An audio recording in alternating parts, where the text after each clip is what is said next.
Hello, welcome to day 4 of my 30-day paediatric series. పిల్లలు anaemia ఎందుకు వస్తుంది, anaemia లక్షణాలు ఏంటి, అనీమియా రాకుండా ఎలాంటి జాగ్రత్తలు తీసుకోవాలో మనం ఈ వీడియోలో చూద్దాం. నేను doctor Navya, paediatrician at Madhapur, Hyderabad. Anaemia అంటే రక్తహీనత అని కూడా అంటాము. పిల్లలు అనీమియా చాలా కామన్గా చూస్తాం ఇండియాలో. ప్రతి 10 కిడ్స్లో 7 మెంబర్స్కి అనీమియా ఉందని కొన్ని స్టడీస్ చెప్తున్నాయి.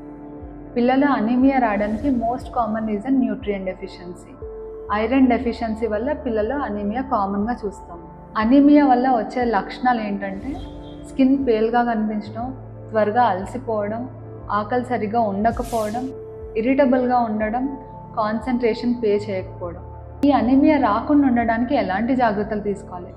నెంబర్ 1, పిల్లల డైట్లో iron, vitamin B12, folic acid రిచ్గా ఉండే ఫుడ్స్ని ఇంక్లూడ్ చేయడం చాలా ఇంపార్టెంట్.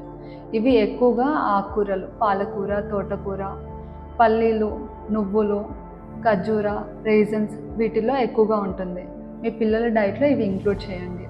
నెంబర్ 2, సంవత్సరం దాటిన పిల్లలకి 300 to 500 ml మిల్క్ కన్నా ఎక్కువగా ఇవ్వకండి. నెంబర్ 3, ప్రతి 6 monthsకి ఒకసారి మీ పిల్లలకి డీవార్మింగ్ చేయండి.